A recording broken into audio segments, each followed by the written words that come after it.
That's not good.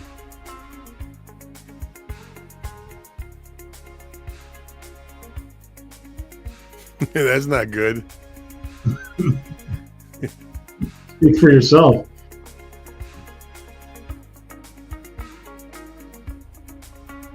I'm going to turn you off till it starts. Okay.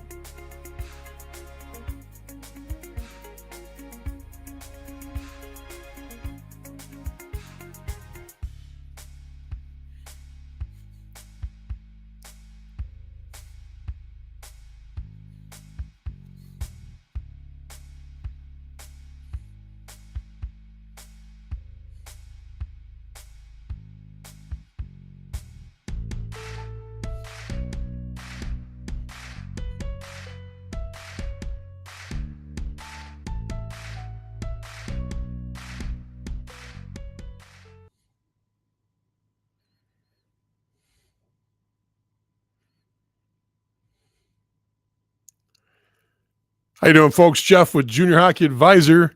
It's Wednesday night. It's time to talk a little hockey. We've got a lot of things to cover tonight. We're going to be talking about spring and summer scheduling. We're going to be talking about hiring an advisor.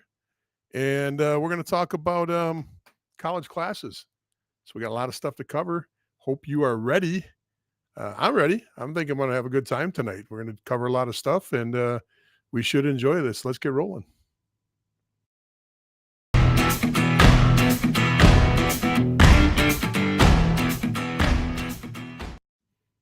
All right, time to bring him in. The man, the legend.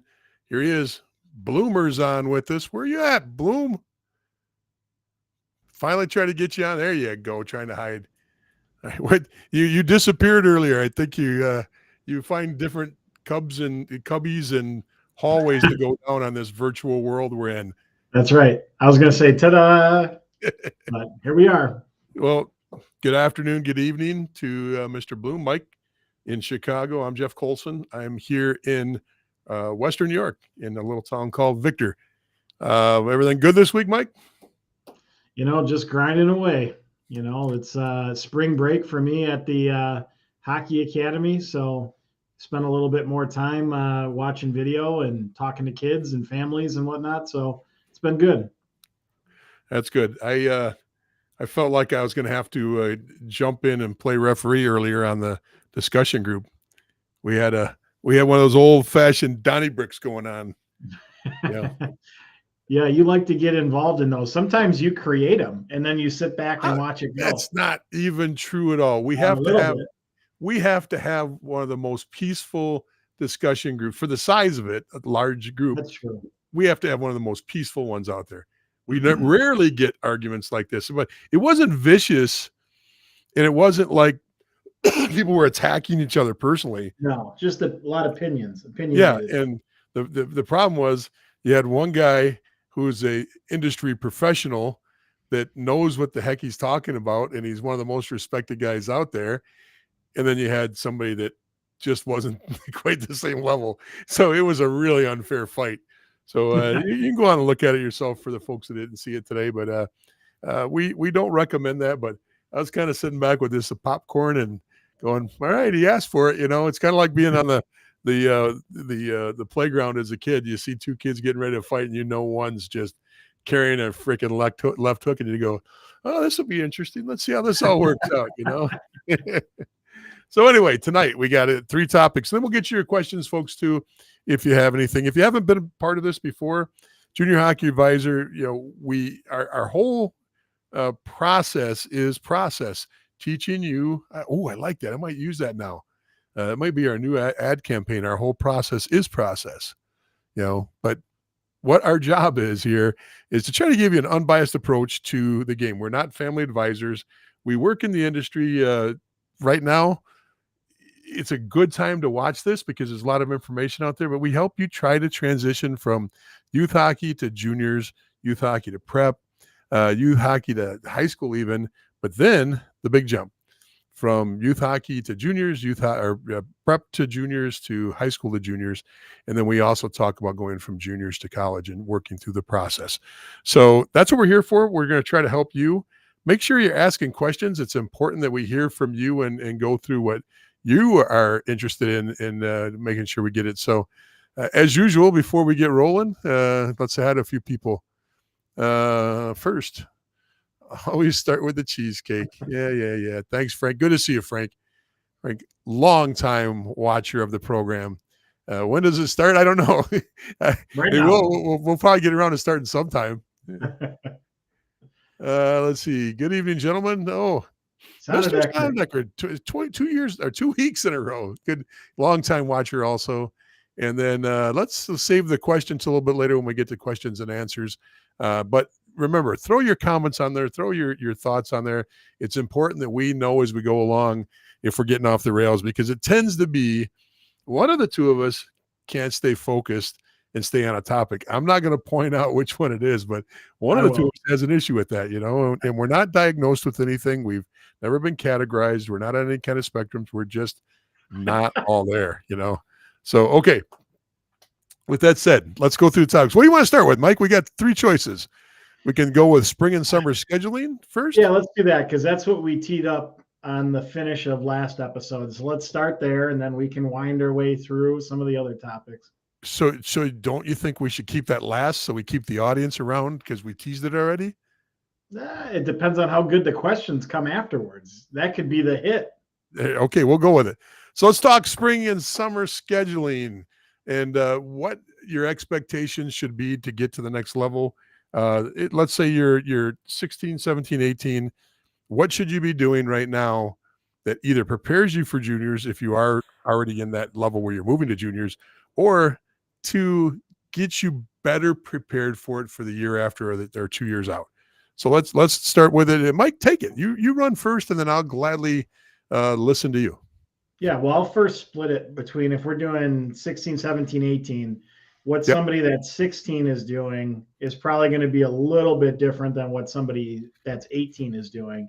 And I say that because at 16, there's still a lot of opportunity in the spring and the summer to improve your game. That's on the ice, that's off the ice. So if all you did was run around and try to do showcases and exposure camps and, USHL combines and all these other things, and that's all you focused on, you're not going to really have improved in any way from the end of your last season to the beginning of your next season. So part of your spring and summer has to be getting out there and doing some camps and getting that exposure piece, but also most of your spring and summer should be dedicated to improving and getting stronger and being a better skater and a better shooter and all those different things, because there's a lot more pizza in the box, if you like that expression of, opportunity to grow your game. Pizza in the box. Love it.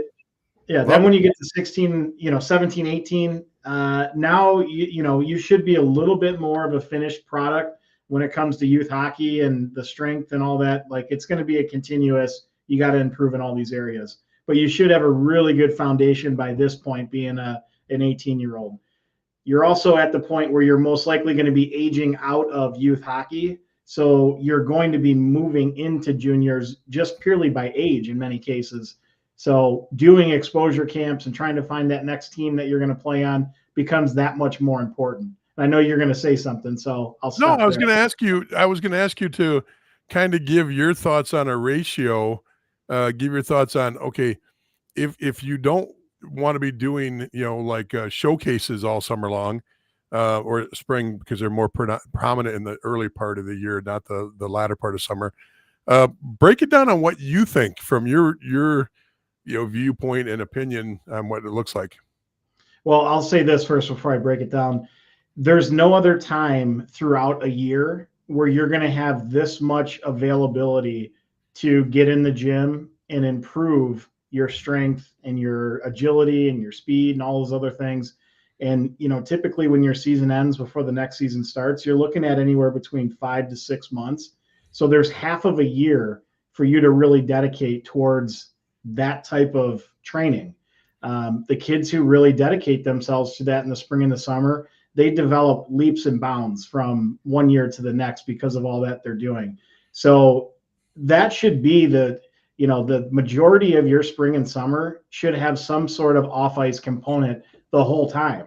You might miss a week or a weekend because you're going to play in a combine, you're going to a camp or something like that. No problem. But it should pick right back up when you get back to, you get back home and everything, because during the season, all these guys are doing off ice as part of, the team that they're playing on. But in most cases, that's just maintaining your strength that you currently have. Because as you play and practice and all the ice time you're getting, you're going to start burning down your body weight. Your muscle is going to start deteriorating. When you look at guys, when they start the year at 185, when they finish the year, they're probably 175. The off season is where you build that back up and more. And, so the point is that should, no matter what age you are, that's got to be a huge component to your off season. But again, when you're going and doing these different camps at an 18-year-old level, I would pick a couple NOL camps to do, depending on your ability level, maybe a USHL camp. And, I wouldn't do any more than 5 or 6 different camps. You can't be doing camps the whole, summer. So you just pick a few where you've had good connections. Clarify, not everybody has the ability to do a USHL camp. Right. And, so just to clarify that a little bit, if that is available to you, doing a main camp for a USHL team is great. More people are NOL camps are more accessible to more players because it's a level down from the USHL, and there's 30 some odd teams now, close to 50 by the end of the year. So by the end of this podcast, by the end of the podcast, we'll be up to 50. But that doesn't mean that going to a tier 3 main camp is a bad thing if that's the level you're at. In fact, doing the best at the level you're at, doing the best camp you can do is great. So, we kind of left out pre-draft, but pre-draft, that's a special category. Let's leave that one out for right now. So what I'm hearing is main camps, exposure camps, but are you considering exposure camps part of pre-drafts? Yeah, I would put them in the same boat. Okay. Then I've got showcases. I think showcases are probably for younger skaters, like that 14 through 16 crowd. You can do it at 17 and 18, but usually the most success with those, from my, the value of the dollar, is from somebody a little bit younger, maybe just turning 17. Do you agree with that? Yeah, you can do the Chowder Cup, which obviously out east, and they go up a little bit higher in age, and they're good events. So, but you're talking about one event, compared to some of the other ones that I ran that probably aren't, quite as worth it. Yeah, I'd probably throw the pre-draft up there with it. That's an East Coast, usually the same rink, same area, just different dates. Then you said performance center, gym activities, strength and conditioning work. Did you say skills work? Did you talk about that as a separate category? Well, I think the off ice is the biggest component. When you're talking about doing skill work, you usually need to hire an instructor and things like that. So, that's when money starts to get expensive to do all these things. So I'd break it down a little. I'd break it down just a little bit different. I would say that other sports are extremely important for that 6 months, and the other sports category can be organized sports, like playing on a spring team for your high school, playing an AAU track and field, basketball, but anything that takes spring and summer and recategorizes it. I always firmly believe that every kid should pick up a tennis racket and pick up a golf club, because those are lifelong sports that you can play when you're my age, which is important. And maybe even these days it's pickleball too, but those social sports that keep you going beyond, just your, teenage years into your 20s, into your job career, whatever that ends up being. I think those social sports are extremely important. It's things that you'll be invited to when you're, your company needs somebody to play in a tennis thing for a social, or they need somebody to play in a golf event. Having those skills I think they're important. I wouldn't disagree with you, but I would kind of recategorize the off ice and skills as two different categories. I would say that skills on the ice, and this is a variable number. It could be, I've seen guys that use skills as kind of their, hey, I'm not playing hockey in the off season, but I go in and I work on my stride twice a week, or I Right. go in and I work on my release, with my feet moving, or just something where they're taking one or two skills and they're really hitting those skills hard. They're not just trying to be generalist with a sports specific trainer or a skills instructor. They're saying, hey, I want to get better at this, and always challenging your weaknesses with that training is extremely important. I love what you said about losing body weight during the season, because in juniors you can take 7 to 10% off easily during the season, and it's very difficult to do it. Now, I was very fortunate when I was in business and owned a few franchises with the Athletic Republic brand, which is a phenomenal product. They don't endorse us, but I was a former owner of a couple of these franchises. The one thing about Athletic Republic is I got to work with a guy named Dr. Paul Chaloni. He was a business partner, and he did all of his research on maintaining body weight during the season for junior age players. And one of the things that came up was that it's maintaining weight and strength and conditioning training all year long. And a lot of things that fall off with junior players and then high school players, even with youth players, if they have any kind of off ice training, as the season goes on, it usually minimizes, and it usually becomes less of an emphasis with the coaches, less of an emphasis with the parents, and it's a long season. But that resistance training, and we're not talking about huge weights, and we're not talking about 2 hours in the gym, but maintaining, muscle mass development all year long is extremely important. And you can reduce that number almost back to nil on the loss side. It doesn't mean you will, but you'll get closer to it if you maintain lifting all year long. So I love you brought that up, because I didn't even think about that today on the training side. But I agree with everything else you said. I think that the going to some exposure camp is great. If you can get into some main camps, that's great. So what number would you put on it? Now, you're talking weekends. You got 6 months, and usually a showcase and a exposure camps are, let's say, Thursday through Sunday, just to be, put it in kind of easy terms.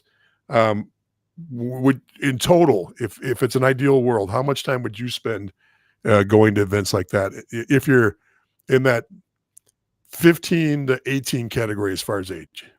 Yeah, if you're 15, 16, maybe even 17-year-old, I'd probably put 25% on doing camps and exposure and all that stuff, and then the rest of it I would work on my on ice and off ice training or playing other sports.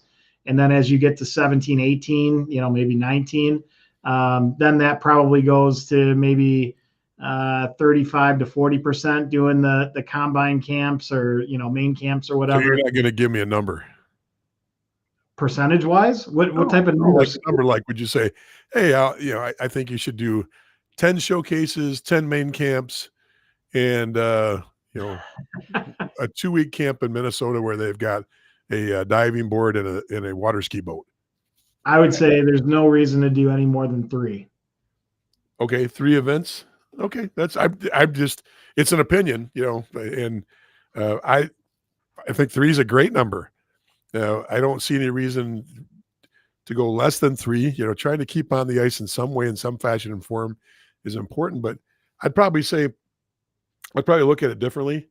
I'd probably say, depending on how enthusiastic the player and the families are, maybe 3 to 6. I wouldn't have Yeah. a problem if somebody said, I'm going to do 1 a month for the summer, or average out to 1 a month.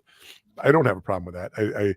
And I don't have a problem with 3 either. I think it's kind Well, of a variable number. they all typically fall at the same time of the year, so that's where it gets tricky too. Because all the pre-draft camps are going to end up before, like in a 3-week span. Then the Yeah. main camps are going to be in like a 4-week span. Yep.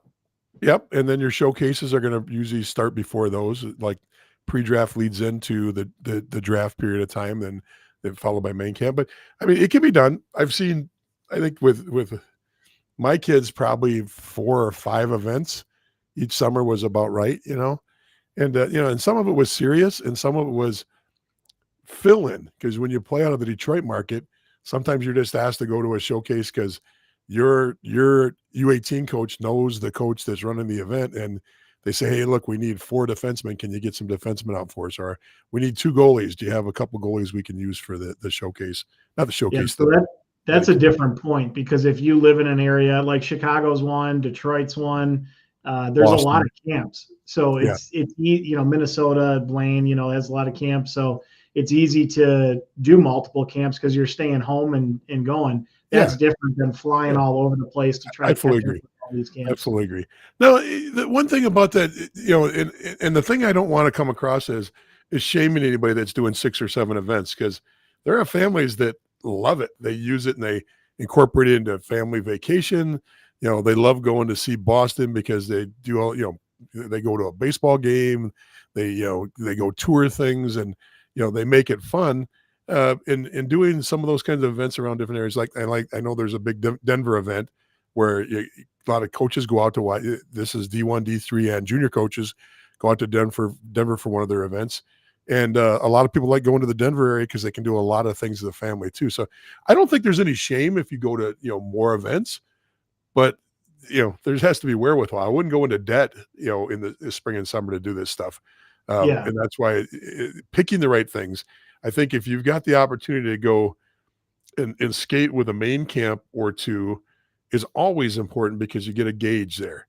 Are you going to get better going to a main camp? Yes. Not your skill level may not look different. In fact, you might actually shirk a little bit skill wise, because I can remember the first time I had a core of kids that I'd been coaching a very long time, and 4 or 5 of them went out and did their first NAL camp.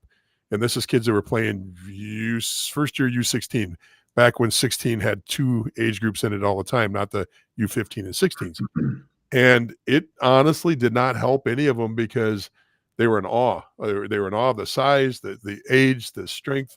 And, but what it really did help them in is going, okay, now I know what to do this year or next year. Okay, now I know, boy, these guys all got here earlier than I did. They all went out and they all stretched by themselves, because it's not a team event. You're trying out. This is an individual event. I got to prepare myself better. I got to eat better. I can't be distracted. And, I watched all those guys mature on that side of the coin. And once again, they literally all sucked on the ice because they were not ready for that part of it. But next year they were, and they got better. And the year after that, they started making teams when they were 17, 18. And they most of them did extremely well at the NAL level or above. So I think that, yes, that should be part of your equation. If you can get a main camp in with whatever level of juniors you're at, that's important. And if you do get invited to a USHL camp, God bless you. No matter what age, I would never turn down a USHL camp, because it's going to give you a sense of what the better players look like when they're on the ice. So that's the way I see that. The one thing too on this is, hey, look, 6 months away for some kids away from academics is great. And for other kids, they should not be away from it that long. So I would really put that in the mix too. If I'm building out the ideal spring and summer, I'm putting something in to keep those muscles going too, the brain muscles and that whole cognition, and trying to make sure that motor's running. And maybe we're not racing that motor, but it's just keeping some oil in it and keeping it all going too. So, things that we've done in the past, and what I've suggested is, I started with one of my junior teams, with especially the incoming players, I used an online chess app, and we all were in the same group, and we had a year-long tournament playing chess. So kids had to learn the game if they didn't know it, because everybody had to play, no matter how good you were, how bad you were. And then, I suggested, hey, go on and, pull up a YouTube video, learn more about it. And we probably converted, 8, 10 guys that weren't ever chess players into, rabid chess players. And then, there's some guys that just did the minimal, they didn't care. But what it did was you could see them starting to think differently. It opened up that reasoning, that logic, the advanced thought process, which are all good for not only yourself, but, for the sport and for your team. So it was just fun to do because it was an intellectual stimulant. You like that? You like that? Intellectual stimulant. So anyway, that's a little bit of changes I had. Yeah, I'd throw academics on there. I'd put alternate sports on there. And then I think the rest of the list you had was spot on. What do you guys think? Would you throw anything else in there? You got any comments about what we've said so far, or what we're talking about so far? Love to hear from you. I know we got a lot of questions coming in. I see the list of questions. We're going to have to wait until the end, like we try to always do, unless it's very specific about what we're talking about, and then we'll get those comments in. So you got a comment that's specific to what we're talking about right now? Throw it in. Mike, what did you think about my changes or the difference between your list and my list? Well, when you started talking about the academic side, I was like, oh man, what a buzzkill. But the fact that you threw in chess or something to that effect, I was on board then. You got me back. Because I can tell you that in the things as a coach, what I used over the years, I tried all kinds of different things. Tried a book club. All right, here's 3 books. Pick the book you want to read, and we're going to talk about it once a week. And we're only spending 10 or 15 minutes on it, but we'd have Zoom calls and we'd talk about the book and in little groups. We didn't bring the whole 25 guys in at the same time, but we'd chat. We'd chat about it in the off season about these. And what was funny is one season the team absolutely wanted to keep the book club going during the season. So you'd see on the bus on the way back, or even on the way to games, guys would have their Kindles out or even the hard copy out, and they'd be reading their book and be like, hey, that's pretty cool. It caught on. Now, I've tried that in other years where it lasted a week and you could tell it was going nowhere. And those are also the guys that are all in the NHL now. I'm not a reader, so I would probably be the one that never cracked the book that you recommended. Okay. And I'm not in the NHL, so go figure. I don't know why. I really, if anybody, somebody from South Lakeshore should be in the NHL. That's the conduit, isn't it? Isn't that the hotbed of who's probably the best player that came out of Lakeshore? Is that you have one Olympian? Mark Wells was a Lakeshore guy. Yeah, Wells was a Lakeshore guy. He was not a South Lake guy. He was a Lakeshore guy. So yeah. Okay, let's get on to the next topic. Unless you have a comment, and we're going to stop on all the questions that are out there because you guys have loaded us up.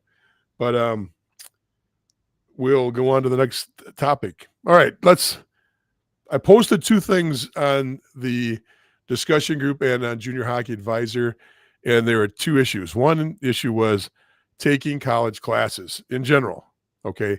How do you do that? And then I went back because a question came in specifically about, well, should I take a class or should I hold off and stay as a pure freshman to, preserve any possible financial aid that could come in as a true freshman? Now, I understand that concept. And I think let's first of all talk about the merits of taking college classes first. And, the article's up there. You can grab that article. We're going to go through it and just kind of paraphrase it a little bit, but taking college classes to me, from my perspective, as somebody that's been in juniors for a very long time, but also had players. My family came up through juniors too, and in watching the development of that, I think you gain a lot of things by taking college courses. And some of you are going to say, well, duh, that's a no-brainer. Of course you're going to take college classes when you're juniors, but when you get to the USHL and NAL level,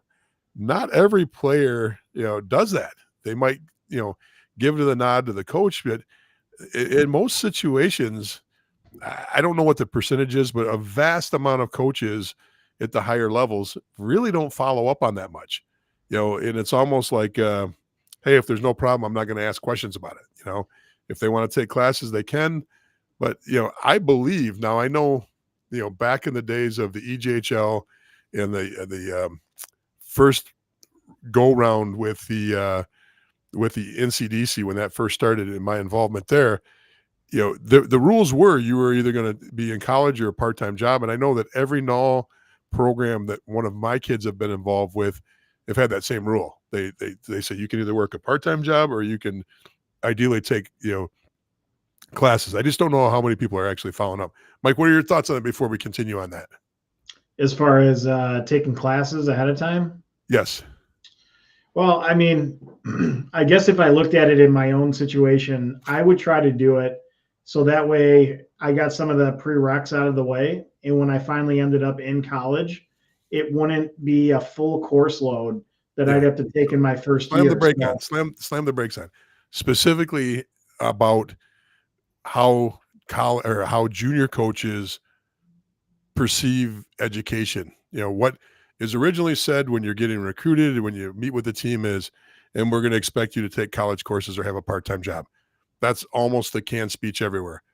What is your thoughts on how many teams are actually following through and pursuing to keep people on track? I honestly don't know. I don't know how to even put a number on it. I mean, I could look internally at our own, but that doesn't really help answer the question broadly. Yeah. So that's my opinion. I threw it out there.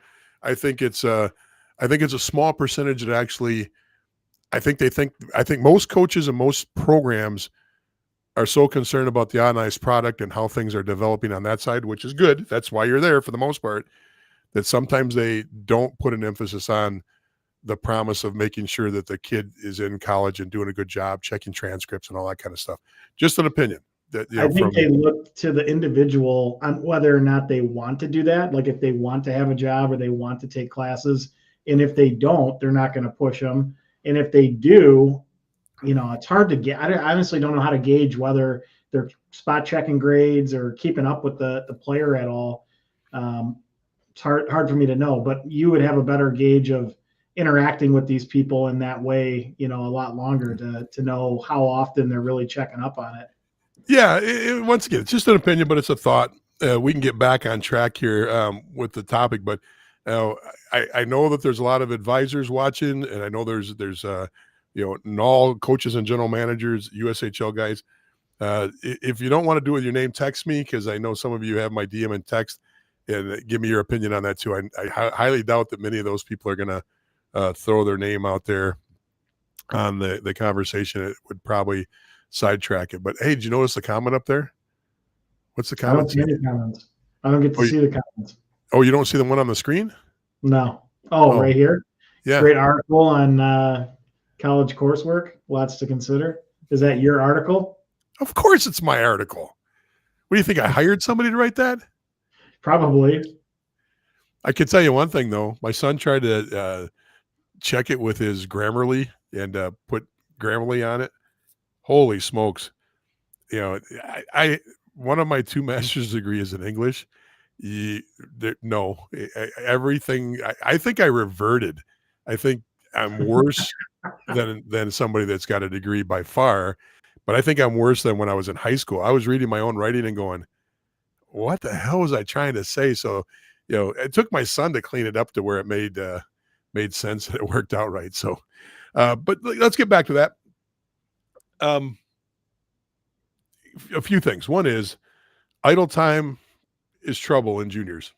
I'm going to just throw it out there to you. Idle time is absolutely trouble. You're going to either sleep, drink, or play video games if you have idle time. College courses help parents keep things balanced while they're in juniors. It's something that you can ask for, information out of the portal where you can be checking up on them. You got to get permission, because I tried that. The colleges don't like doing that, but they will if the student gives permission to it. There's some goals being knocked off. Mike, your point is absolutely valid.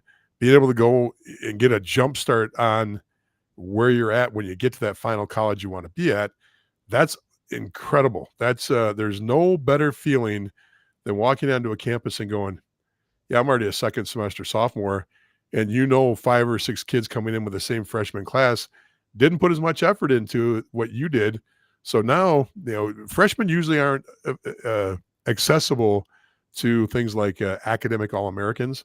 So, for example, with my daughter, she came in as a second semester sophomore, and because she played juniors up in Canada, and she was, first and second semester she was on campus. She's a freshman, but she got academic All-American after her first season. And that's, once again, just makes you stand out a little bit, makes you feel a little bit better because you did something that paid off for you. So absolutely think that's huge in this situation. There's other things too. Just keeping yourself in the routine of being a student. I would hate to see somebody go, even if you only took one class, I don't think that's enough. A semester. I think you got to stay with this and work at it, because it keeps you in that routine. If you think that juniors gets tough, if you're a player out there listening, it gets 10 times tougher when you've got a full course load and you're on a campus. You got to walk around. It's not online all the time. And you've got all the team events, because the higher level you go to, there's more events in your day. You're also practicing Monday through Thursday, playing Friday and Saturday, and you only have Sunday off. And some teams and colleges, Sundays you're catch up and watch film day. So, there's so much, and it's also your recovery day. You're going in to see the trainer, you're getting ice baths, you're getting STEM, you're getting all the things to get you recovered for the next week. So, Mike, what do you think? Anybody out there, same thing? Let us know what your thoughts are on this, but what do you got to add to that? Not much. I mean, just from the standpoint, like you said, of if you go from just playing 2 or 3 years of junior hockey, not taking any courses, and then now you're on a college campus having to take a full load of classes, not only get in and out of all those classes and learn, but do all your homework and everything else that comes with it, and all of your team activities, film, off ice, practices, team dinners. It's like, there's no time. The time management skills that you need to have when you're a college athlete is incredible. But if you're, going from 2 years of not having to do homework and study and, do all that stuff, that is a lot to ask of a player. Yeah. I'm going to put this comment up because I think this is relevant. We are in Alberta, and my son is a 2009. So what is a 2009 now, Mike? What's the age? He was a Bantam major, now moving into U15. Oh, well, that answers it fair. I don't have to take my shoes off and try to do the math. His grades are in the 60s. Does that mean 60 out of 60, or is that 60 out of 100? I'm assuming that's 60 out of 100. What do you think, Mike? I don't know how they do it in Canada, but if that's like a 60%, that would be metric? Like a D. Is this metric? I don't know. We need more clarification on that. Okay, it just came on. So the clarification just came on. 60 out of 100. Okay, so it's not metric. Sometimes in Alberta they do things differently, so I just wanted to make sure they're not as wacky as going on the east coast of Canada, where they speak some foreign language that I haven't figured out yet. It's kind of like going to the Appalachian Mountains. It kind of just doesn't come out right. Anyway, this is easy. This is absolutely easy. I don't know how much you can change a teenager on how they think. So if you're 15 years old, it's hard to tell a 15-year-old what to do. Maybe a direct coach can help there. Maybe us saying, hey, grades are super important will help you too. I don't know how much influence Mike and I have at this level doing a live stream, but grades are extremely important, and you're not going to get through a clearinghouse with a 60. Okay. If you want to play Division I hockey, a 60 is not going to cut it, because you go to, all you have to do is go to ncaa.org. You go on to College Hockey Inc. and you look at the requirements to get you through the clearinghouse. It's easy to get through the clearinghouse as long as you got a decent grade point average, and they still use the ACT, SAT as part of the process there. But grade point's huge, and the higher your grade point, the less the standardized test count. The higher your standardized test, the less the grade point counts. But if you got good or decent in both, you're fine. They're not looking for you to be an academic genius, but 60 is not going to cut it. Okay, 60 is not going to cut it. You might as well say NHL or bust if you're going to throw, that kind of grade point out. You might as well just say, hey, if I don't get to the NHL by 16 or 17 years old or get drafted, I'm done, because you're not going to go anywhere in college hockey with that at any level of college. And but there's a redeeming side to this. And I know that's not the you've got a few years to clean that up. Let's say you're an 18-year-old and you don't have the ability to clean it up. So you're going into juniors with a poor grade point average. Guess what? There you do have a redeeming factor, and that's college courses. Because if you get enough college courses under your belt while you're in juniors, they don't look back as much at your grades. And I can tell you, in our family, I had an angel and I had a non-angel as far as grades go. And one was, straight A's across the board, never had to, question, her grade point when it came to clearinghouse, when it came to, any scrutinization a team would give. My other one, not so much. Okay. did everything not to get good grades all the way through, and probably a little higher than 60, but not much higher than 60. And something clicked when he got to juniors and he started realizing that the real world was right around the corner. First he realized he had to bust his butt to stay there because, there is no escape, or excuse me, there is no safety net in juniors. If you don't perform, you're not on the team. You've got to be able to keep performing, especially as a rookie there. But he also realized that nobody was there watching him. It was all on him. And it clicked. It jumped into the motion, the ability to think at a higher level and say, I need to get good grades. And it redeemed everything for him. He was one of the players that took as many courses as he could while staying legal. Just so you know, the way that formula works is you take as many courses as you want that keeps you still as a part-time student, semester to semester. It's not a year. It's not a total accumulation over 3 years. You can take any amount of classes that keep you at the part-time level at whatever institution you're at. Now, that's pretty simple. Most are, full-time comes in at 12 in most cases. So you want to stay in, if for me, I'd probably only take 2 courses, 2 3-credit courses. It's 6 credits as a junior player. That's more than enough. And it's not too much that it's going to hinder your lifestyle because, you can do it. That's very doable. But the other part of this is knocking off courses in the spring and summer. Be careful there. I put this in one of the 2 papers I just wrote, but the important part about that is don't forget a spring semester is not 12 weeks long or 20 weeks long or whatever it is for a normal semester. Those semesters are very condensed, and you might be only taking courses for 4 or 6 weeks. In some cases, a spring class can be done in 2 or 3 weeks. So full-time in spring may be 6 credits. So be very careful when you're taking and ask a lot of questions. Ask for it in writing that whatever you're doing in the spring and summer is less than full-time, because some programs, their spring semester is so condensed, you can take 2 classes and that's considered full-time. You don't want to get in that situation. You just don't want to be in that ballpark, because it might be a 4-credit class and you take 2 4-credit classes and it's only 6 credits to be considered full-time. Just be careful.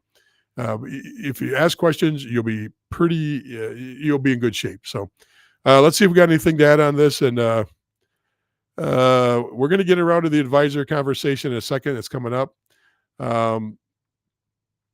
Here's one. This one makes sense to throw up here. I think in a lot of cases, hockey teams, even some preps, promote their commitments to academics, but the reality is it's pretty low priority, and the athletes need to be self-motivated. I hope you run into a coach in a program that academics are extremely important. The reality is you have to be prepared. You have to be prepared that, every team has a different flavor, and this goes all the way up to the NHL. I know NHL teams that put very little time into video. It's accessible for the players, but they put little time into it because they expect players to be professionals and to be able to do that on their own. I know, NHL programs that, you're expected to do all your strength and conditioning on your own, and they don't talk about it. They don't press their players on that. Systems, all these different things, even at that level, they're not all equal. They don't do things the same way. Some, there's a lot of real old school coaches still out there that those things just aren't at the same priority level that usually Division I colleges hit them all, because one of the things is they have the time. But in juniors, you might have a team that doesn't do film. Well, you got to figure out a way to do whatever you expect to get out of film yourself. That means you might be pulling up Live Barn or pulling up a video on your own. That you might not have a nutritionalist on the staff. So you got to take care of it yourself. That's just the point with this whole thing. Academics, be prepared. Just be prepared. Hopefully it works out well with your choices, but if not, that's the case. So I want to cover one other part of this real quick, and that is the holding a true friend. Let's say you're a really good student. Let's say you're a student that's got, close to all A's, or you're just a really good academic kid. Okay.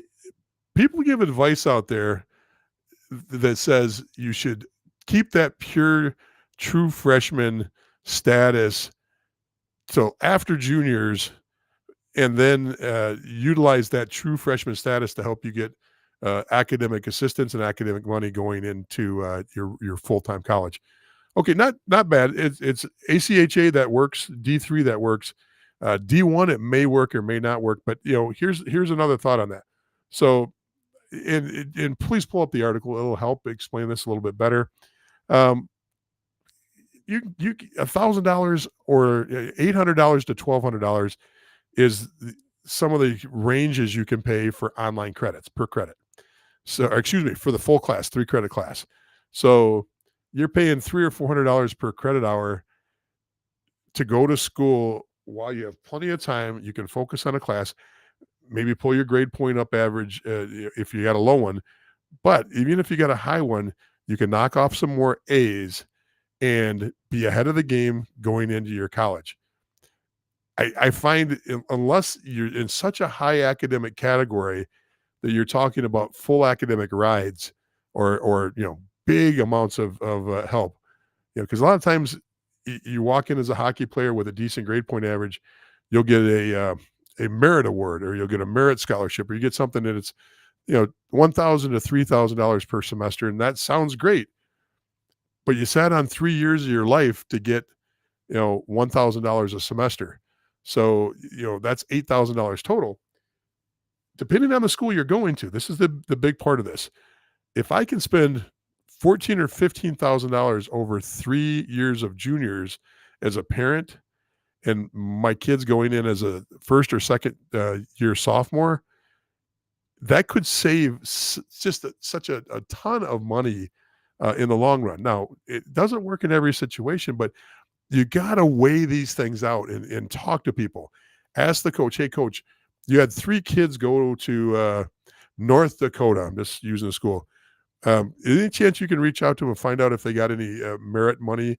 The other thing, too, is, and let me finish that thought, and have people if you're using an advisor, have him talk to some of his clients.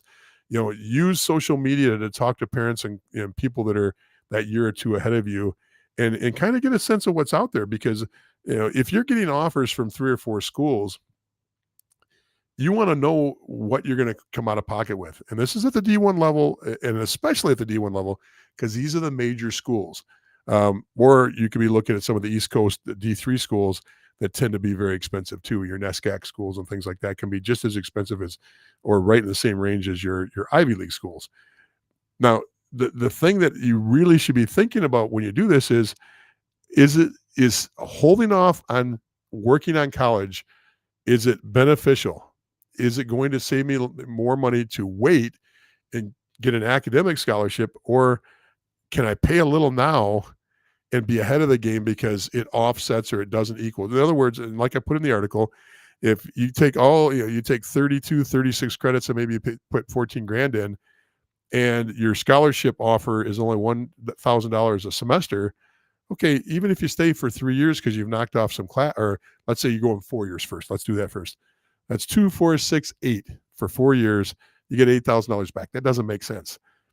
Maybe they give you $2,000 a semester, so you get 16 now. Now you're paying a little over 14,000 versus 16. You have to ask yourself, is it worth saving a couple $1,000, or is it worth being using the college in those 3 years to actually be ahead going into the classroom? I think some people would say that getting the degree done quicker is going to save money twofold, not only from what they give you scholarship wise, but being done quicker and being able to work on that grad degree in your last semester, or excuse me, your last year. That's kind of cool. So your fourth year, you could actually be a grad student. You could be starting a 2-year program or a 1-year program going to grad school. So I think it's worth offsetting those things and put them into 2 categories and doing your homework on that. And grade points matter, and where you go to school matters. It's just like when we tell you guys to go out and play on the best league possible, it's because the best league possible is going to get more recruits out of it. Okay. The Tier 1 Elite League gets the most recruits because their top teams are really good. Okay. It doesn't mean there's not other good U18 programs out there. It just means that if you put yourself in that spot, just like with your grade point average, if I go to an elite private school and I get a 3.5, it means more than if I go to a school that's not known for its academics and I get a 3.5. And, that's just the way it is. That has nothing to do with anything else except for what I'm stating. There's no political statement in that whatsoever. So, anyway, what are your thoughts on that? Let me know what you're thinking. I will get on to advisors here in a second. I just, people are pushing real hard on the advisor thing, so I'll get to that. All right, I think we killed that one enough. I don't know what happened to Mike. He dropped off, but it could be family related, and I know that he had a couple phone calls right before the show, so we wish him well if that's the case. Let's get on and talk about the advisor thing. Okay, first and foremost, we're getting, and I know we're big now. Many of you have been around us for quite a while. And when I mean big, we've got, just a ton of people that are involved in Junior Hockey Advisor. Our family of people has grown really big, and I love that. And sometimes we forget. On my part, I'm at fault for not going back and exploring, topics as much as I've done in the past. In other words, I forget that not all of you are Frank or John Sonadecker or some of these people that are on tonight that have been around since the beginning or close to it. Dave Kennedy. These are names that you guys see all the time that are popping up here. And what do? They're always learning. They're always on here, but they've heard some of this stuff, 2 or 3 times. Even when they're putting their comments in, they're already kind of advanced on their thinking on this. We got to go back a lot of times, but I'm also going to put some of the emphasis on the group of new people. When new people could be at your first week on here, you could be in your first year on here. It depends on how much you're on the group. But in our discussion group and on Junior Hockey Advisor, we cover how to hire an advisor in so many different videos. Now it's getting easier every day because now what Facebook is doing, unbeknownst to me, I should say YouTube, not Facebook, YouTube is doing, I started adding chapters so people could pick out the individual titles of different live streams that we're doing, because sometimes we talk in segments just like we're doing tonight. Facebook is starting to add chapters. We had started this a couple weeks ago, going back and grabbing old live streams and adding chapters into them. But Facebook's doing it now too, and it works in their search engine. So if you put in, how to hire a financial advisor, how to hire a family advisor, what'll pop up a lot of times is they'll pull you right to one of our videos at a specific point, which is really cool. So that's nice. But you got to get on there and search, folks. You got to get on there and look at all of our information. Our old information, it's evergreen for the most part, and you can utilize it. We're gonna talk about this tonight, but I still really would hope that many of you jump on and try to find this information on your own, and I think that'll help quite a bit. So, and right away I get this. So very good. All right, let's talk about it. Hiring a family advisor, is a categoried item. And what I mean by that, there are no generic lawyers out there. Well, there are some small guys in small towns can do it all. They got hats for everything. But for the most part, a lawyer is a tax lawyer. They're a litigator. They are they're a corporate lawyer. They're a they're a trust and estate lawyer. They're broken down in different categories. And when you go to hire a lawyer, you're going to pick the category that you need, and you're going to go to that person. Just like a doctor, maybe you've got a generalist that you go to, but they're gonna ship you to the whatever it is, ear, nose, and throat guy. They're gonna podiatrist, whatever issue you have, they're gonna send you to the specialist. Advisors, if they sell themselves as a generalist, put up a red flag. I'm going to give you some things to think about where the red flags are when you're hiring. Now some advisors can do it all, but most that are good, find an area that they're real good in. In other words, do I want a guy that focuses on the USHL if my kid's not ready for the USHL? Or if I know already that my kid's not going to the USHL, which takes a good parent to do that. Here's a great exercise as you get ready to talk to an advisor. Here's the hardest thing for you as a parent to do when you're looking for an advisor and when you're trying to be real about this. Pick the 5 weakest skills that your kid has. And it could be specific skills like weak shot, or, he gets distracted. It can be off ice things, his diet. But give it a realistic shot at trying not to build your kid up when you talk to the advisor, but to actually look at where the weaknesses are at. Because most parents, when they go in and talk to an advisor, they try to hype their kid to the advisor. That's not a good move. That's not a good move at all. It might work when you're trying to get a job. You want to only look at your positives. But boy, oh boy, when you hype yourself to an advisor, and this will make more sense, this will throw up a red flag. Some advisors only look at videos, and if they say, send me some videos, what are you going to send as a parent? Are you going to send good video, or are you going to send video that makes your kid look bad? You're not going to send video that makes your kid look bad. You're going to take the best 15 or 30-second clips and make your kid look great. Now, that might work when you're going to catch the eye of a coach, but this guy's got to be able to be honest when he talks to coaches for you, when he's trying to open up doors. So one of the hardest things to do is to talk about your kid's negative points. What's weak in his game, where he needs growth at, what his maturity level is, all the things that go into this. And I wouldn't be generic there. I would be brutally honest. And it's so hard as a parent. It is so hard as a parent to not to look at the negatives and not see just a great, Olympic bound, NHL Hall of Famer bound player in front of you. I'm a parent. I know what it feels like. I know how hard it is to not stay in that. Why isn't everybody seeing how great my kid is? Why aren't those coaches in the tryouts always giving him a shot to be on the top line? Why are and it's always I get it. I understand that, but you need to be able to walk into with an advisor and talk about it. So let's back up, and we're going to talk about red flags. The first thing is utilize elite prospects. You're going to have to pay the money for the the monthly fee, $10, $12, whatever it is.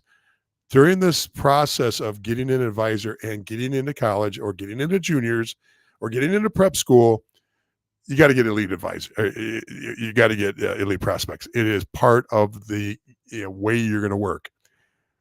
You're going to click on, once you get the premium service, you're going to click on the agent portal or the advisor portal, whatever they're calling it now. And you're going to see a list in alphabetical order of all the different advisor groups that are represented on Elite Prospects. Where on the player side, Elite Prospects is pretty darn thorough and it's pretty darn accurate. I wouldn't say it's as much. It's not as thorough on the advisor side. It probably only covers 70, 80% of the advisors, but they're all listed there and you can get information on them. But there's a couple things you can do more than that. First of all, see where they're located. You can filter right out and take just North American or just American family advisors. I strongly suggest that. You really don't want to be working with a firm out of Uganda. You don't want the one firm in Brazil that handles the Brazil ice hockey team or wherever else. I'm trying to be funny, but just stay out of Europe, stay out of Russia. You need to be with a North American advisor. Okay. I don't think anybody's going to argue with that thought process.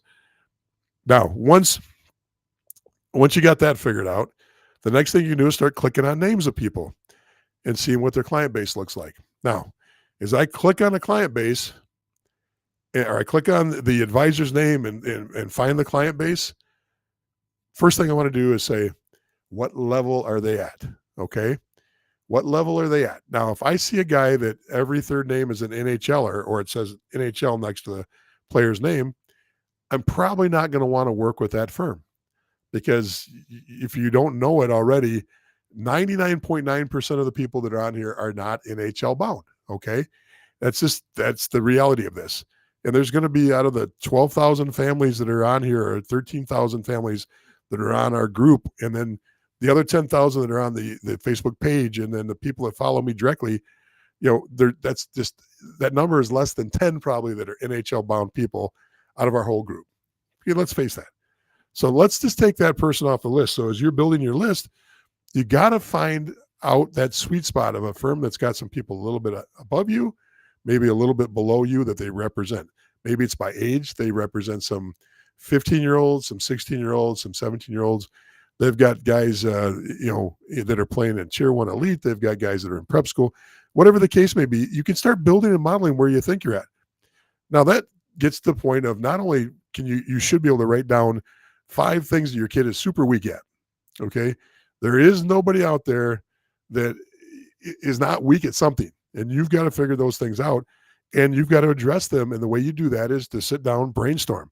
Maybe your son is in the room, maybe he's not, but mom and dad have to sit down and put that thought into that. The second thing is you got to ask questions of the people that are around you right now. Your coach, maybe it's your power skating instructor. You got to triangulate where you're currently at. Where are you at on your team? Where are you at in your league? Where are you at overall for the age group? Because if you're like, well, we're probably right in the middle of our age group, and if the age group is, mostly, let's just say we're talking about the age group being AAA, you need to put the time and effort into figuring out, am I a top third? Am I a top 10%? Am I a top 5%? Where am I at? And that's where it's harder as a parent to get that gauge, but it's easy for some people on the outside to look at that. And, during your conversations with several advisors, you might even develop a finer point on that issue as advisors get to know you, get to know your kid, or say, hey, look, we watched your kid play. We know where he's at. He fits in right here. So knowing where you fit is going to be important on what advisors you're going to want to talk to. And it can be a moving target that grows and develops, kind of like AI. The more information you get, maybe you start out with, you talk to 3 or 4 advisors, and all of a sudden you can narrow down and know, okay, all these advisors are kind of helping me build out where they see my kid at now, where they project him at. And maybe you're not going to hire those people, but they help you get to where you're trying to get as far as the information you need. You need to talk to numerous advisors. Rarely, just trust me on this one, rarely the first person you talk to is going to be the person you end up with. Now, you might, but I'd say that's less than 10%, maybe less than 15% of the time do I see that happen. With that said, don't go to the people that you look good on paper first. Utilize some of the people that you go, well, he's an exact fit, and use those to kind of get into the game of interviewing advisors before you hire them. Okay. So now we're on that list. We see these guys, they have, Division I college guys, they have Division III college guys, they have junior players at all the different tiers. Then you run across, guys that don't have anybody in college. They don't have anybody in Tier 2 or Tier 1 junior hockey. Is that a bad thing? Not really. It can be just a red flag right away. Hey, my kid's a Tier 1 elite athlete. He's playing in a great AAA league. He's one of the leading scorers in the league. And I got this guy that doesn't have one guy in the NAL, doesn't have one guy in the BCHL, doesn't have one guy in the USHL, and it doesn't look like he's got anybody listed that's playing D1 hockey, okay? That would, in that situation, it would be a red flag. Now, if I was a person that goes, hey, my kid's a moderate level AAA player, he's in the middle of the pack, I want to get him as high as I can possibly get him in juniors, I want to get him at the best opportunity, and it may be Tier 3, and then I want to get him into college, because Tier 3 hockey does not preclude you from playing quality D3 hockey. In that situation, I'd look at that list and go, okay, I should at least talk to this guy and see if he's got a plan. If I want to go to prep school, I want an advisor that focuses on prep school. And I want to look at his athletes and see how many are prep school guys. If I want to play on the West Coast of Canada, I want an advisor that's probably in the West Coast of Canada, so he can get to, British Columbia, he can get to Manitoba, he can get to Saskatchewan, he can get to Alberta, and he can get to those places and watch athletes because he's living out there. That's important to me. If I'm living in Florida, it probably doesn't matter as much, because I'm not going to have any advisors, most likely not too many advisors living in Florida. Now they could, but unless they're traveling all the time, that's the other thing too. Red flag. Advisors that try to work, remote and are never in the rinks watching players. Okay. There are several of them out there. There's some that look really good on the internet, and they do a good job of head faking you. But if you're not in the rink all the time, if they're not in watching games in the BC, watching games in the AJ, the guys that I trust the most in this business, I'm running into because I'm going to a Detroit showcase. The next week I'm in St. Louis and I run into the same guys again. The next week I'm in Dallas and I run into those same guys again. Then I'm up in Alberta and I run into them again. Maybe not every weekend, but we're bouncing it because we're doing the same thing from two different angles. They're looking for clients and representing their clients. They want to be there watching their clients. I'm trying to find good players for our program, or I'm trying to help parents that are my audience know what's going on out there. So a red flag is anybody that does not get out in the field. Okay. It doesn't matter. You need to know, what the kids look like in person. You got to be talking to coaches. Just sitting there and sending out emails, it does not cut it.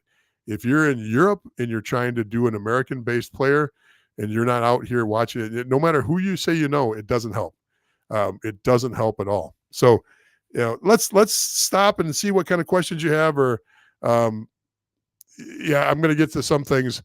Let me, Frank, I want to ask you first. You put this comment up. Don't mind hearing info or rehearing. Okay, I get it. Frank says don't mind rehearing info. That's good to hear. Another friend, Vince, says, "Hey Jeff, always enjoy learning from the Scoop. So much useful information to take in." Thanks, Vince. I appreciate that. Vince actually started out a few years ago, and his player is now a committed player at the Division I level, and he's tearing it up as a rookie in the NAL. So glad to see Vince on here. This one, is there a concern over the number of clients? We're getting right there. It's another red flag. So I'll give you an example as a parent, as a dad. I'm in the rink, meet a couple of different people, advisors, and I'm going to tell you a different story first. There's a better story to help this. When I was coaching and we had a junior team, one of our junior teams here in town, a kid came through our program. He wasn't the best player, but he came through our program and he was part of it. And I tend to be very loyal to people that ask for help as they move up through hockey and they start doing things. My past players are D1 coaches now. They're D3 coaches. They're AHL coaches. I've got them all over the place because I've been doing this a long time. And that is not a reflection on me. They all pass through me. Okay. I can't say I developed any of those kids to make them what they are. They wanted to be that, and they just happened to play in our program. But this one kid in particular was starting his career as an advisor. And I didn't really know him well because I was a GM at the time of our program, and I wasn't his coach, so I wasn't around him as much as the coach. And I never really had many, long, detailed conversations with him. But he called me up, and I said, "Hey, look, good luck, whatever I can do for you." And he goes, "Well, your son's 15 now. What are you doing with him?" Now, I had no intention of getting an advisor for him because, he was kind of going along. I'm in the business. It didn't look like we needed an advisor. But what I did was I said, "Hey, go ahead. Excuse me. Go ahead. If you need to, use Adam to help, spark your business."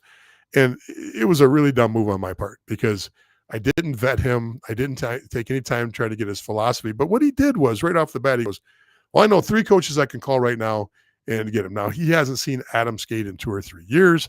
He doesn't know anything about his current game, didn't ask about his academics, and he's already thrown out, "Hey, I can talk to this college coach too. I can now," how we remembered Adam and how Adam was currently was probably similar. His game, was at a level that was, good enough to be in those conversations, but, there was nothing he was saying that was appealing to me or appealing to my son.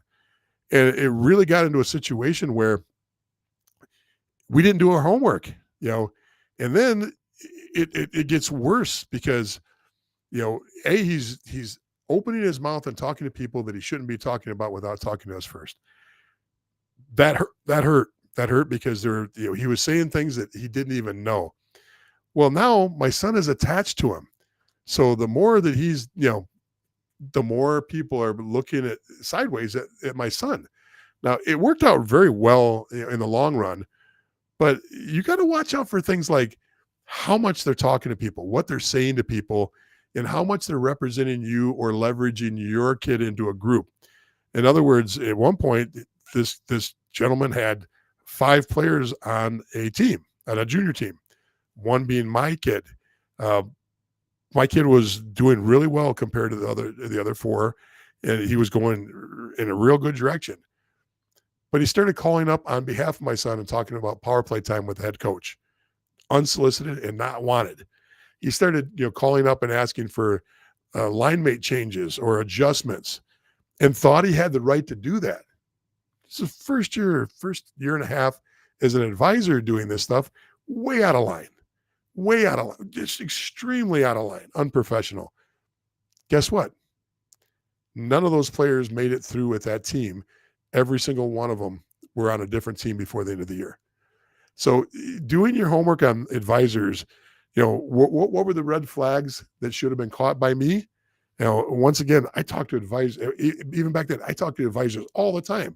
And I even fell into this and missed things I should have done. I should have, when he said, I got these colleges, 1, 2, 3, I'm going to talk to him right away for Adam. I guarantee you, literally use the word guarantee, we'll find a home for him on one of those 3 teams. He was 15 going on 16 at the time, or 16 going on 17, but he was young in the game at that time. He was doing the same thing with junior teams. We'll get him here, we'll get him there. He'll be in the USHL next year. Okay, stretch. I didn't believe that. I had my dad goggles on, so I saw my kid as being a saint, being perfect on the ice, all the things that dads do. But I even knew that he wasn't USHL material for that next season. And it just should have been things that I caught earlier on about overpromising. And the firm he was with at the time, and that spring came up, the first spring. Juniors are still going. It's just about this time of year, maybe a week or 2 earlier. So the junior teams had 5-8 games left. Null had 5 or 8 games left. And he goes, Jeff, I got a spot for Adam to go skate. They want him for the week. They might play him this weekend. We show up in this, and I'm not going to pick on the team. I'm not going to talk about the team because every team does things their own way. But what I'll tell you is there were 4 other players from that same firm, for the same position as Adam. I think there's 8 or 9 kids total. And this was the way this team worked all year long. God bless them. Every team in junior hockey can run how they recruit differently. But this one firm had 8 or 9 guys in a regular practice, and these kids were practicing all week long with an all team. And there were 4 other players for the position my son was at, 3 or 4 for the position, all from the same firm. So my son has to compete against this advisor's client base. And I'm thinking, what in the hell are you doing? I even said that to him. And then I started getting this thing where, telling my son, like, we'll just ride it out. We'll ride it out. He can't do any damage. He can't do any damage. Just ride out.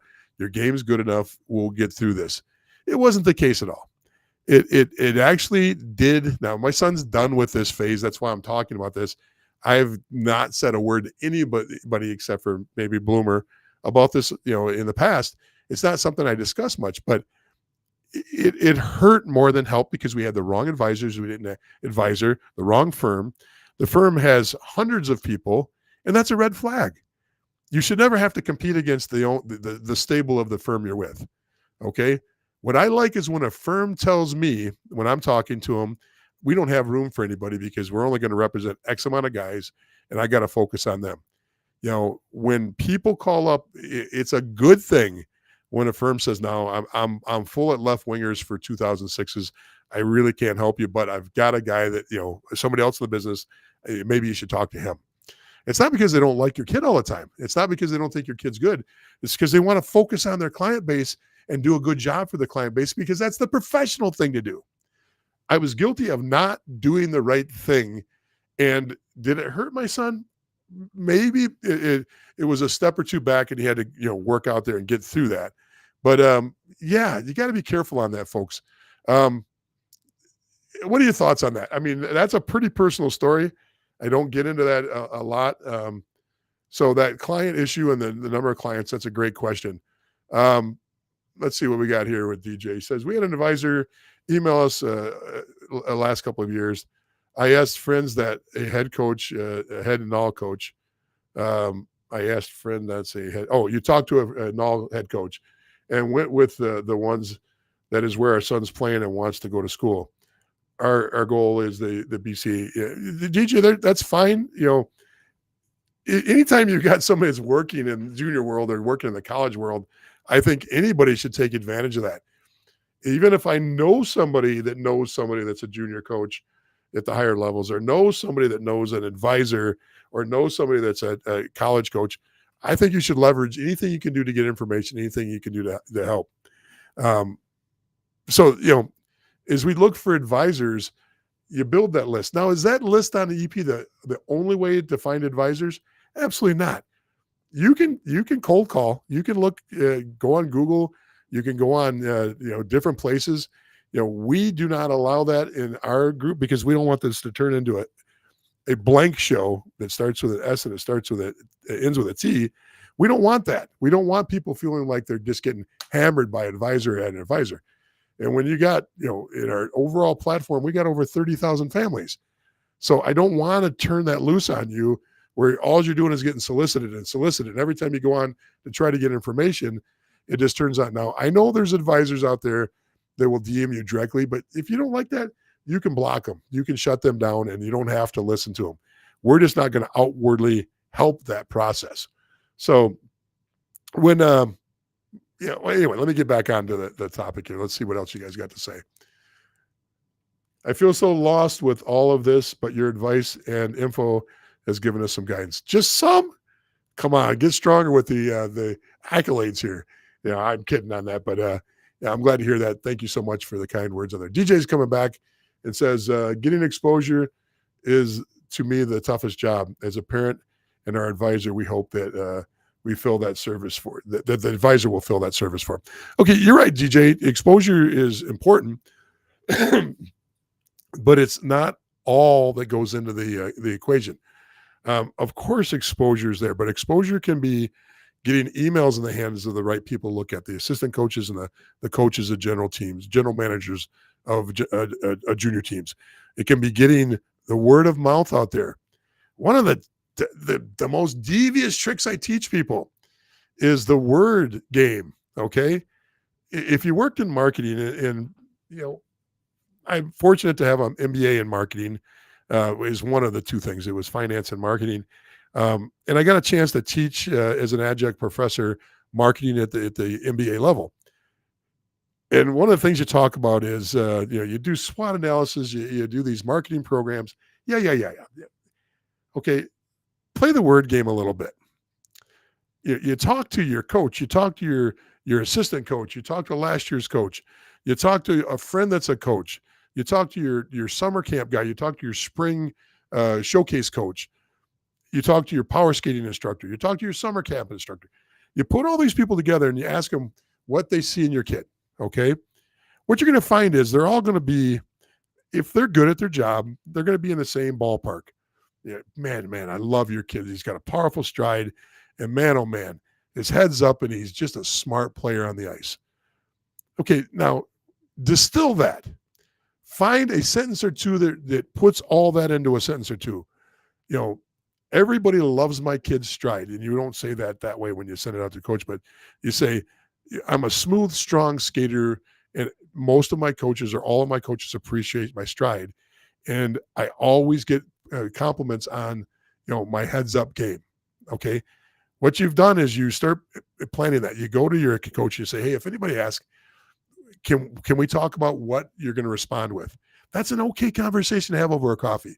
Have your head coach say, hey, look, he's a strong skater and I love his heady game. There's other things I like too, but let's start there.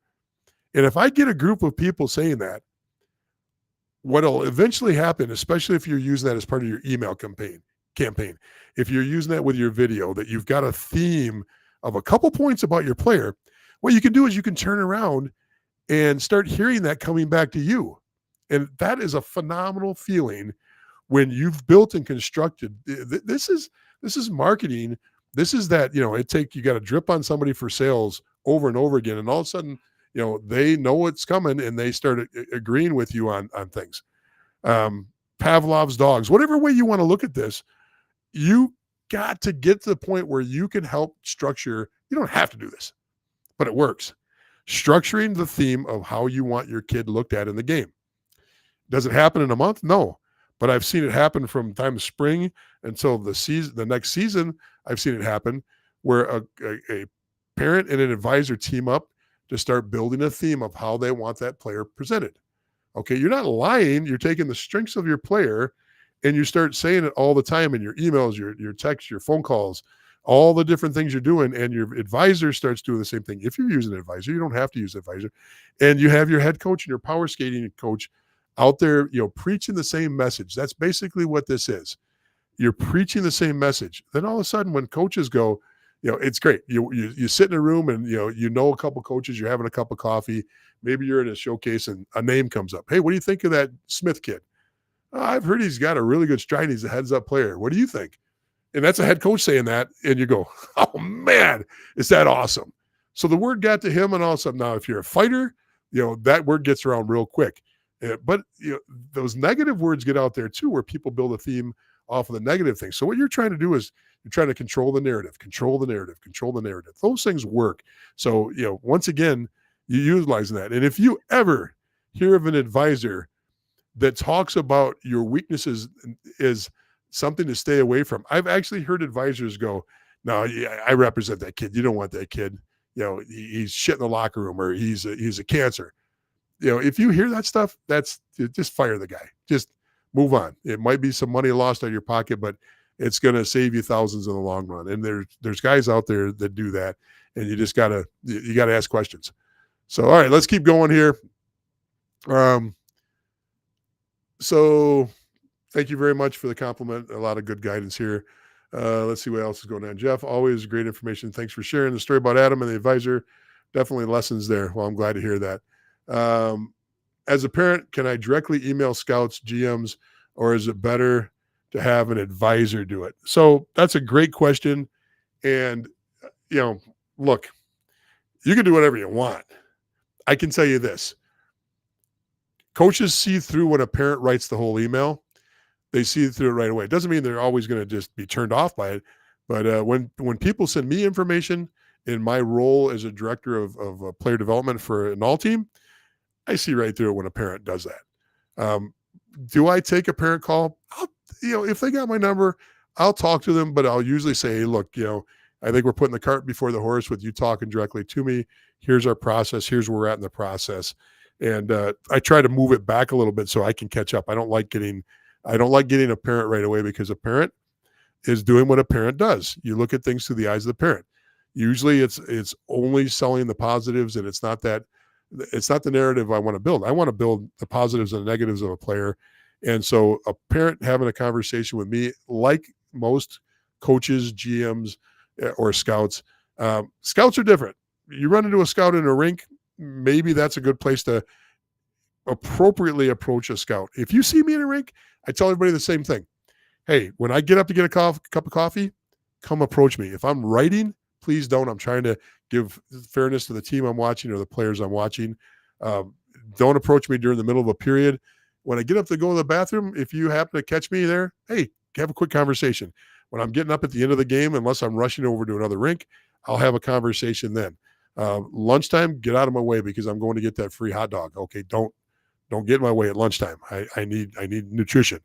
So the point being there is, yeah, you can approach most people at the rink for a quick introduction conversation. Hey, I'm so-and-so.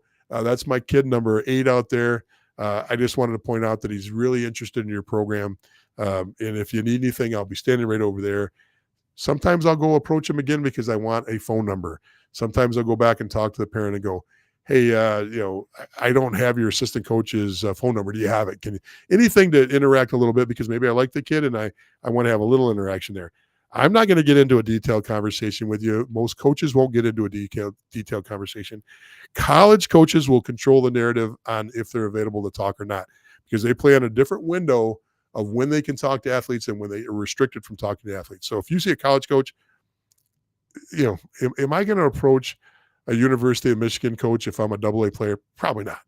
Okay. But if you're in that wheelhouse of the players that are, being considered for that level, there's nothing wrong going, "Hey coach, how are you? My name is so-and-so. My kid's number 4 out there. I go, great to meet you, coach. Now they think, oh, that was really nice. And you didn't take advantage of the situation. You didn't, do anything except for, and you can say things like, hey, we really love the way your program is. You do such a great job.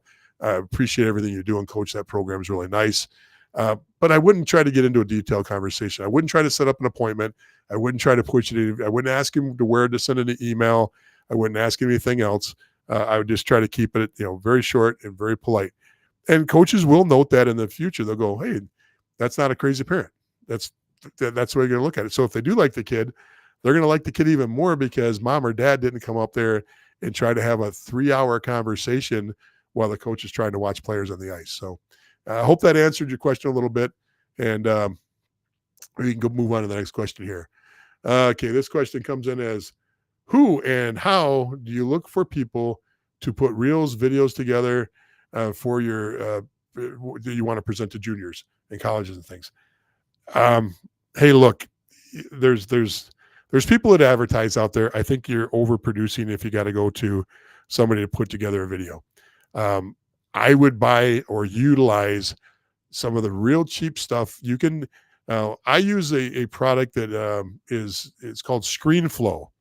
All you do is you download whatever amount of size of video you want into ScreenFlow, and then you can cut it into little pieces. You can put a little music on it. You can put arrows on it. You can do all the things you want to do. Now, there's plenty of tools out there. Even I can do it, okay? If I can get on there and splice together a tape and put together something, anybody can do it. And it's not hard. YouTube helps a lot on learning it. So my first suggestion is don't overthink it. Get 30 seconds of tape. I would send your most recent piece of tape that's exciting, that can, open doors. And then on your specific exclusive Facebook page that you set up just for the purpose of recruiting, I would have, 2 or 3 other little bits of tape on there too that are, part of your campaign. And you can send out some, you can save some that they can look at. Just give the coach, if the coach watches the video, give him something else to look at if he wants to look at more. That's all I got to say on that. Do you need somebody to put reels together? Do you need somebody to put videos together? Hey, look, you can spend money on that. I just don't think there's much need to spend money on that stuff. So that's, hopefully that helps a little bit. But if not, you'll see them all over the place. Especially if you start Googling it, you'll get people that do sports videos. I just don't know if you need it. Maybe and different people like different things. So hopefully that helps. DJ, I got to give you a microphone here. Advisor tells us they already know who they want, and camps right before drafts is not changing anything. First of all, there are teams out there that, it's not the majority, but there are teams out there. Everybody, it's like pro sports. When you're talking about juniors and colleges, we're all trying to predict, who's our number one guy we're going after. How does our depth chart look? What left wingers are coming back? Which ones have we tendered? Which ones are we going to draft? Where do they all fit? Who's out there that's a free agent that's coming into camp, and where do they fit? We all have depth charts. We all have this information. We've got them built out, and we discuss them this time of year. So to say that we have everything figured out, of course we've got a list to work off of, and we've got an idea and a structure. But I can tell you, every single year, we just talked about this earlier. A null team that gets 50% or more of their draft picks on the roster is doing a pretty darn good job. The best team in the league last year, 65% of their draft picks. Yeah, it can't be 65. You can't say have 6.5 kids, but well, you can if you have more than 10 picks. But I think it was at 65% was the best in the league. The best team had 65% of their kids in. But if you're over 50%, you're doing good. And that's not because those 5 kids weren't expected to be on the roster. You draft and you tender kids that you expect to be on the roster, but it doesn't work out that way all the time. First of all, if you have 10 tenders and you have 8 or 10 draft picks, the likelihood of everybody making the team is out the window. And then there's free agents. There's kids that are drifting in from the USHL. There's kids that are coming back from college. There's kids that are in the BCHL. There's a really good kid in the NCDC. There's a kid coming out of Tier 3 juniors that is surprising everybody. And when he gets to main camp, he tears it up. Nobody knows what's going to happen. There's a kid that quits that is homesick. There's a kid that broke his broke his femur playing soccer in the off season. There's a kid that just wants to get to college. His girlfriend's already a junior, doesn't want to fall behind her. So he just says, I'm done with juniors. I'm moving on to college. All these things factor in. And then 10 times more of that stuff factors in. And when all this stuff starts factoring in, your best laid plan never works out in juniors. Every year we put our best laid plan out. That's not the final roster we have. Never is. Never is. There's never a certainty on the roster. Now, there are programs. I can tell you right now, there's programs that if they tender 10 people, they're automatically going to put those 10 tenders on the list no matter what shows up to main camp. There are teams out there like that. They're rare, but I know 2 in the null that if they tender 10 kids, they're going to take all 10 of those kids and put them on the roster. If they deserve to be there or not, because they feel that that's the way they're going to do things. That's fine, but that's rare. That's not the way most teams work. Most teams are going to put the best players on no matter where they came from, okay? That's why you don't get firm promises from most coaches. And you don't get, now if you get a firm promise from a coach, if you trust them, that's fine. But it's rare that you get a coach that'll give you a firm promise. They want to see you at main camp. They want to see how you look at the beginning of the season, and they want to see what you've done to improve, because that's another thing too. You don't know what returning players are just going to go, hey, I've got it made. I'm a returning player in the null. I can kick back, take the summer off, add 20 pounds of fat, eat a lot of cake, go to a lot of parties, smoke a lot of dope, whatever it is. Okay, that's not the kid you want coming back. So maybe that kid doesn't make the roster because he wasn't prepared to come back and be a veteran and be a leader. That happens too. So for anybody to say it's all done and that's the way it's going to be and it's not changing, no. Yeah, I don't believe it. I mean, there might be teams out there that are that way. That will happen more at the college level where the kids tend to not leave. Well, now with the transfer portal, maybe that happens more with the elite colleges. But for the most part, you can lock in and be a little bit more assured. We'll talk about the pitfalls of college picking college teams on another date. So, DJ, I don't know what you mean by NSTAT. NSTAT's usually used by coaching programs. It's the elite prospects on the professional side. We can put our notes in there. We can control where we're scouting, see the whole picture of all of our scouts in the field. We can see video and notes from our scouts and from other scouts that are on there. That's, NSTAT's part of a whole different RinkNet system on the back door. So you can watch a lot of video on there. So I'm not sure what you're asking, but yeah, it is a product out there. Folks, we've been at this for quite a while. I did not realize we'd gone this long. If you got any other questions, feel free to ask. You can go on and you can email at jcolson@gmail.com. I can't promise you I can answer everything because as we're getting bigger now, these videos and these live streams are getting replayed more on Facebook and more on YouTube than we've ever had in the past. So we're gaining an audience, and sometimes I can only get to 50% or 75%. I try to get to everybody, but it's not always. But that doesn't mean don't try again. That doesn't mean reach out to Bloomer. Bloomer's got just as much information that I do. Maybe he's more articulate than I am. But Bloomer's got nothing going on in his life. He just sits around and plays video games. And I'm kidding. Bloomer may be the hardest working guy I know in the game right now. So I'm making a joke there. Have a good night, everybody. I hope this helped you a little bit. And then we'll continue this conversation. Please let me know what you think. Please go onto YouTube, subscribe. Please go through our archives. The YouTube thing would help us quite a bit. That really is the audience we're trying to grow right now. So any subscriptions that we get there would be very helpful. And then look at our archives. We've got so much great information in our archives. We've got interviews with NOL coaches. We've got interviews with D1 coaches. We've got information from the USHL and coaches and GMs. So a lot of good stuff. Reach out and use those resources we give you. And please get on the subscription for YouTube as a help. That would be great for us. Thank you so much, everybody. Have a good night, and we'll see you next week.